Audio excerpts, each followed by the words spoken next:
What's up, YouTube people? It's your boy Patty McNinja, and I don't know about you, but I used to love playing demos as a kid. I used to beg my parents to get me the Xbox magazine because it would have a disc in it with like 3 or 4 demos where you could play like 45 minutes of a brand new game, and I would wear those discs out. Unfortunately, like a lot of things from my childhood, the art of making a demo has kind of gone by the wayside. Developers don't want to spend the time to put out a demo for a game that if you want to check it out, you'll just have to pay full price. So it makes more sense for them to not put out a demo. At least it feels like they think it makes more sense for them. However, we just got a brand new demo for a game that wasn't really on my radar, the First Berserker Khazan, and it's perfect because I wasn't gonna pay full price for this game just to check it out, and because they made a demo, I was able to play, I think, around 3-ish hours of this game before it's gonna come out,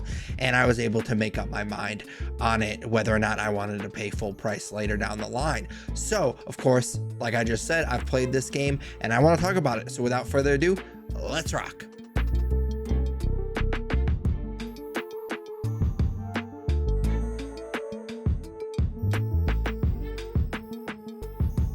The First Berserker Khazan demo, like the full game will be, is available on all platforms except the Nintendo Switch.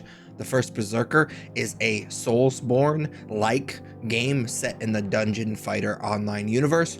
The full game will be available on March 27th, 2025, and it is developed by Nexon and published by Nopal. And right off the rip, I do have to admit that I've never played any Dungeon Fighter Online game before, so I'm unfamiliar with the lore of that universe. That may become a problem if and when I play the full game, but for the demo and this video's sake, the story isn't as important because you're just playing the first 2 chapters.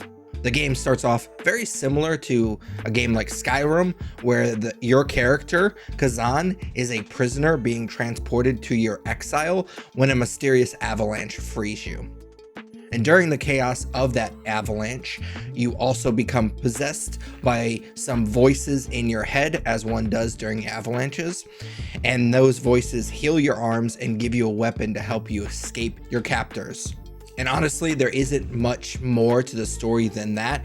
I will just say that the second chapter ends with an interesting development with those voices in your head.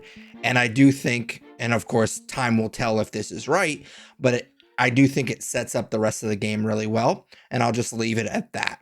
And while we're talking about the demo ending after the first 2 chapters, I do want to point out that the demo actually does save your progress. So if you do eventually play the full game, you won't have to play the first 2 chapters, assuming that you beat the first 2 chapters when you played the demo. Now, you may choose to replay it to keep it fresh.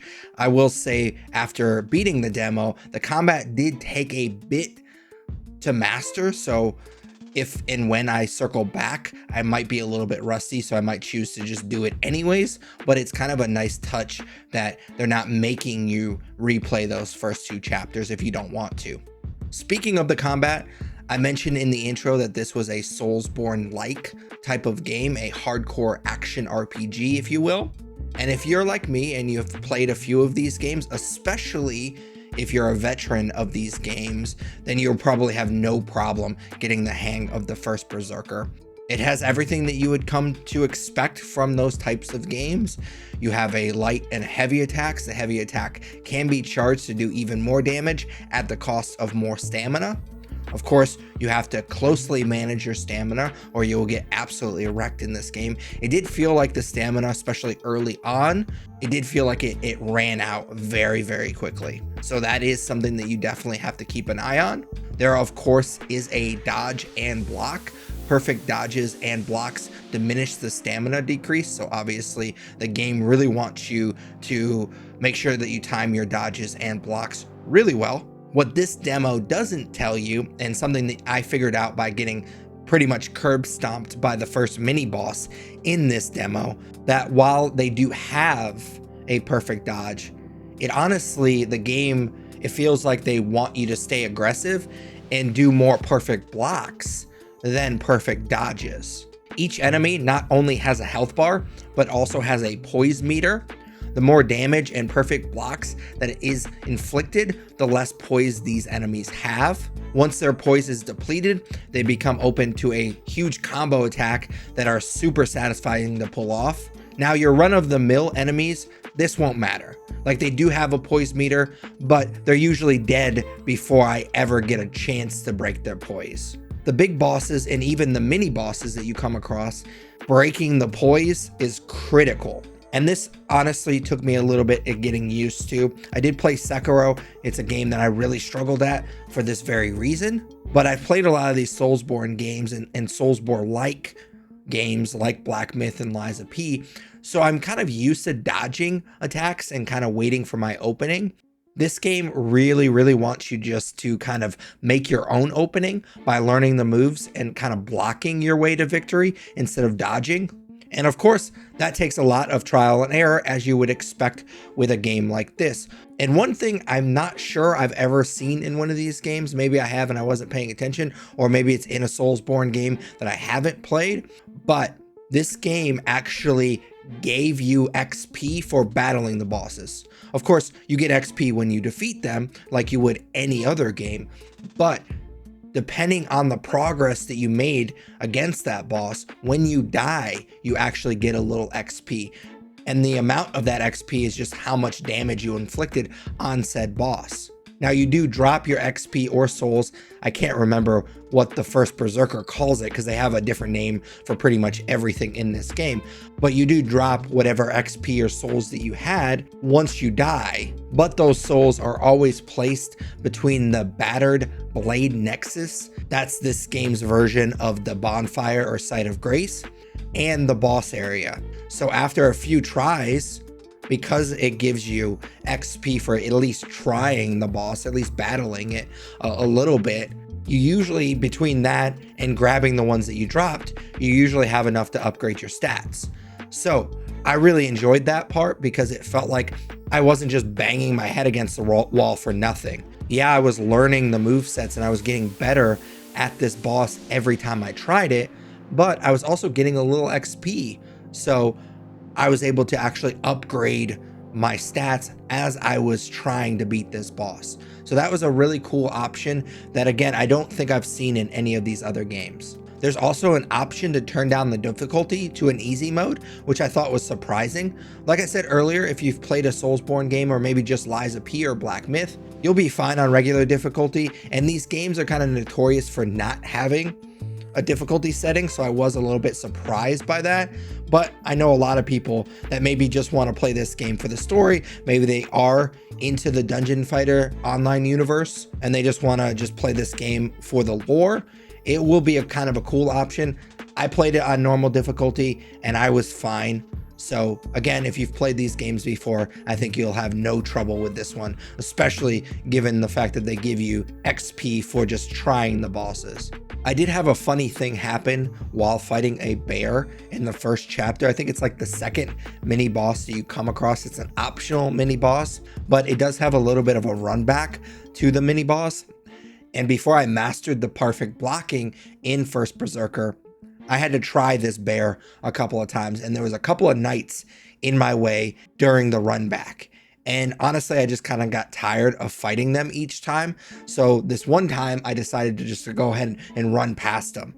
And one of them was a bit of a try hard and followed me all the way into the cave with the bear. And I think he immediately wished he hadn't, because the bear actually aggroed to him instead of me. And I basically had an accidental summons in the First Berserker, and I absolutely destroyed that bear because he was only focused on my buddy. So that was kind of funny.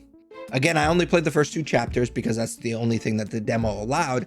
And the first chapter is pretty much just a tutorial. And what really jumped out at me while playing these 2 chapters is it reminded me a lot of Demon Souls as far as the gameplay is concerned, versus a game like Black Myth that just came out last year, where I talked about that game, where it felt like it was just kind of a boss rush. You would just have boss after boss after boss. In the First Berserker, you had to, like Demon Souls, kind of make your way through the chapter, defeating smaller enemies along the way. And yeah, you'd have the mini bosses like the bear that I just mentioned, but for the most part, you only had the big boss at the end of the chapter. Like literally, I only fought 2 bosses that had the big health bar at the top. The second chapter was a bit more interesting than the first.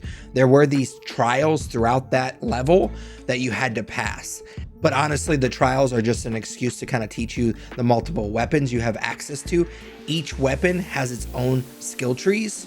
You start off dual wielding an axe and a sword, then you unlock a giant sword, then you unlock a spear. I personally prefer the dual wielding weapons, but that may just be because it was the first weapon you get and it's the weapon that you spend the most time with during the demo. You don't get the other 2 until kind of towards the end of the second chapter. So I didn't have as much time with those weapons. So I definitely felt like I was more comfortable with the dual wielding weapons. And I'm curious to see if that remains once I play the full game. But like I said, the gameplay was pretty much what I expected, with a few pleasant surprises sprinkled in for good measure. The only issue I had in the, I would say, 2 to 3 hours I played this demo was there was a bit of stuttering when I was kind of exploring the environment. It never affected the combat, which was great, because again, with these Soulsborne games, the combat has to be very precise. So I didn't feel any stuttering when I was fighting anybody. It only seemed to happen when I was kind of navigating the area. So yes, it was a little annoying, but it wasn't as big of a deal because it wasn't anything that was like life-threatening in this game. And since this is a demo, I'm kind of grading on a curve, so I did kind of expect some issues. So hopefully they get that cleaned up. I also played this on my Xbox Series S. I'm curious if others on other platforms experience stuttering as well. Let me know in the comments below if you played this demo and maybe you played it on PS5 or Windows or whatever. Let me know in the comments if you experienced stuttering, because there was a couple of sections where it was pretty bad in the second chapter, if I remember correctly. But that was the only issue I had pretty much the entire time I played this demo. With that little bit of negativity out of the way, let's end on a positive note. I was surprised at how much I enjoyed the visuals. I'm not a huge anime fan, and obviously if you've seen the trailer, you know that the character models definitely have that anime art style to it. However, the environment went more with a realistic artistic approach, which coincidentally reminded me of the new animated Lord of the Rings film that I just watched over Christmas break, War of the Rohirrim, which did a very similar thing where it had anime art style for the characters, but then very realistic landscapes. And this game coincidentally did a very similar thing, which I was surprised by because I just watched that movie not too long ago. I do have to mention the character design on the first boss fight did leave a little bit to be desired, but the second boss was badass. So I'd be curious if they phoned in the tutorial boss and just made the rest of them look really cool in the full game. So maybe it was just like, oh, they didn't spend as much time because this is the first boss, it's a tutorial boss. A lot of people aren't gonna have to spend that much time fighting it, hopefully. And then they just made all the other bosses cool, because the second chapter, that boss is awesome. He's so cool looking. So I definitely want to give them the benefit of the doubt when it comes to that. Speaking of the full game, I'm not going to give a demo a star rating because that seems foolish. I will just say that the demo did its job, and it got me psyched for a game that wasn't on my radar before playing the demo. Unfortunately, like I said earlier, this game does come out in late March. I think it was March 27th, if I remember correctly, from what I said earlier in this video, which unfortunately is right in between a couple of games like Split Fiction and Tales of the Shire and even Atomfall come out around the same time. So I don't know if I will have time to play it right at launch, but I'm definitely interested in circling back to it at some point. But as always, those are just my thoughts on the First Berserker Khazan demo. I'd love to hear yours in the comments down below. Of course, if you made it this far in the video, I assume that you enjoyed it. If you did, smash that like button, as the kids say. Consider subscribing. If you do subscribe, ding that bell. I put out weekly gaming related content, so if you like that content, which again, obviously you do if you made it this far in the video, definitely consider subscribing and dinging that bell. But until next video, take it easy. What's up, YouTube people? It's your boy Patty McNinja, and this is my boy Yoshi, aka Kitty Boy. And we were just talking, and we agree that since you made it this far in the video, you might as well subscribe. You wouldn't want to disappoint Kitty Boy, would you?